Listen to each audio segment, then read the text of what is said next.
And after 10 months, it seems Joe's renovation in Devon still isn't finished. Another 5 to 6 months. That's rather terrifying. We're back in Plymouth at this 3-bedroom semi-detached bungalow. It needed a lot of refurbishment throughout, especially in the dated and cramped kitchen and bathroom. Property developer Joe bought it at auction for £133,000. She had moved away from her other projects in Spain to build up her portfolio back in Britain. Why did you want to buy it? What's it for? It was initially with a buy-to-let in mind.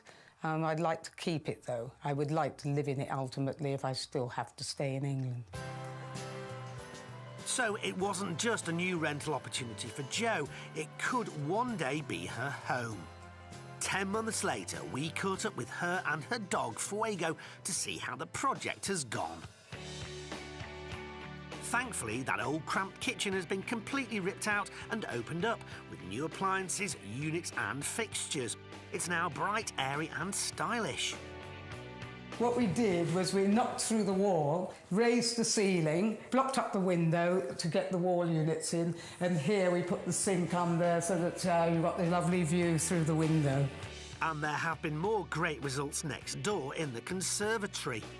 This was an old rusted-out conservatory with awful cripple windows. They've all been taken out and new timber put in and new glazing and solid insulation. It's a timber structure and all retiled. The floor's been raised. It used to step right down from the kitchen, which was rather unpleasant.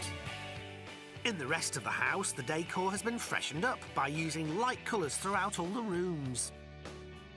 Jo's also recarpeted throughout, but not in a contemporary neutral style, as she believes these pattern carpets are more in keeping with the house.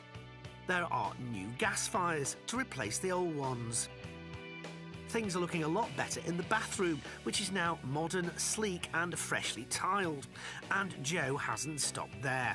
She's managed to find a bit of extra room upstairs for another loo. Being such a large house, it was rather ridiculous with just one bathroom. So the bedrooms were slightly, the width was taken off each bedroom, just to allow for this shower room, which has worked very well. And if you're wondering where that shower room and toilet have been squeezed in, it's right there between those 2 bedrooms. My eyes have seen you. My eyes have seen you. But Jo's not just managed to find extra space inside. There's plenty more outside now too. Like everything else is all gone away. As it turned out, the house came with a large chunk of land to one side. It was previously overgrown with shrubs, but Jo's cleared all that away. Like everything else is all gone away. Well, in the garden, we've opened it out because we've cut down the trees and tried to incorporate it into the main garden. At the moment, it's not very well incorporated because you've still got to continue with the inner garden wall, bring the soil level up a bit and down, if you understand what I mean, sort of landscape. It's been quite expensive doing all that, of course, extra expensive. I think it's well worth it. So far, Jo has spent £35,000 on the project, including around £3,000 on the garden. She thinks her total spend, once everything's finished, will take her up to around £43,000, more than double her original budget. The work has mainly been done by her friend, Paul. But having to fit it in between his other building projects means the original timescale of 2 to 3 months has gone out the window. Up till now, it's already taken 10 months. I should think the time scale involved with completion of this house is about another 5 to 6 months. That's rather terrifying, but I might have to sort of leave off for a while and resume. I don't know, it depends on the work, because Paul may have to go and do some other work or something. I don't know. So the property's still work in progress, but we asked along 2 local estate agents to give their opinion on it so far.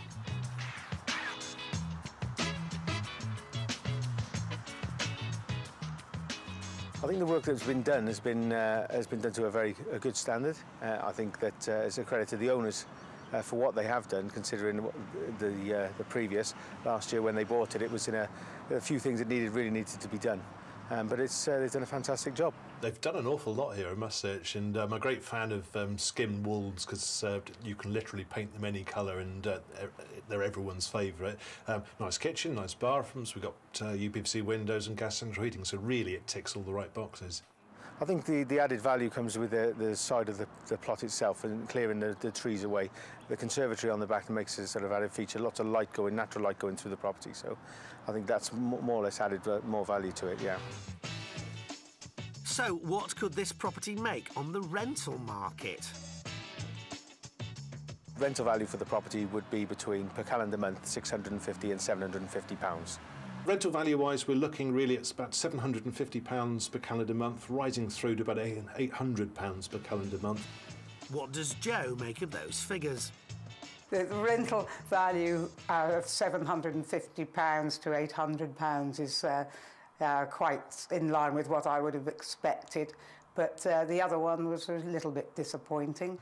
Joe's total spend here so far has been £35,000 on the renovation, plus the £133,000 she paid at auction.